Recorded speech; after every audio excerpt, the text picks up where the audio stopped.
তোমাদেরকে তো আমি আগেই বলেছিলাম আমি শঙ্কর মাছের রেসিপিটা অবশ্যই শেয়ার করব, খালি আমি সময়ের অভাবে ভিডিওটা এডিট করতে পারছিলাম না। তবে আমি বলছি, এখানে মাছটা আমি খুব ভালো মতন ভেজে নিয়েছি।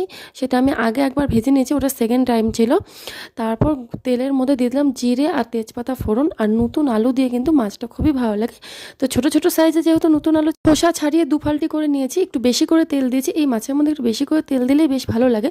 তারপর পরিমাণ মতন হলুদ লবণ দিয়ে আলুগুলোকে বেশ ভাজা ভাজা করে নিয়েছি। তারপর পেঁয়াজটা আমি বেটে দিয়েছি। এখানে আমি দুটো পেঁয়াজ দিয়েছিলাম, আর আদা রসুন জিরে ধনিয়া শুকনো লঙ্কা এ কটা জিনিস আমি বেটে দিয়েছি। আমরা কিন্তু শুকনো লঙ্কা খুব একটা বেশি তরকারিতে খাই না। এই মাংস আর এই যেমন শঙ্কর মাছটা রান্না করলাম, এরকম বিশেষ বিশেষ দিনে কিন্তু শুকনো লঙ্কার গুঁড়ো একটু দিই, বা একটু শুকনো লঙ্কা বেটে দিই, বেশ ভালোই লাগে। আর এর মধ্যে আমি আবার দিয়ে দিয়েছি কয়েকটা মানে কাঁচা লঙ্কা গোটা আমাদের গাছের। আর অন্যদিকে কিন্তু মিহুর জন্য আবার কাতল মাছের ঝোলও করছিলাম সেদিন। আর তারপর মশলাটা খুব ভালো মতন কষানো হয়ে যাওয়ার পরে আমি কিন্তু জল গরম করে নিয়েছিলাম, সেই গরম জলটাই পরিমাণ মতন দিয়ে দিয়েছি। আর নামানোর আগে হলো গুঁড়ো গরম মশলা মানে প্যাকেট, আর তার সাথে একটু ধনিয়া পাতা এইভাবে দিয়ে আপনারা শঙ্কর মাছটা করে দেখবেন, একদম মাংসর মতন করে। আবার একদম মাখা মাখাও হবে না, আবার একদম কিন্তু ঝোলও থাকবে না, বেশ তেল তেল একটু ভেসে থাকবে।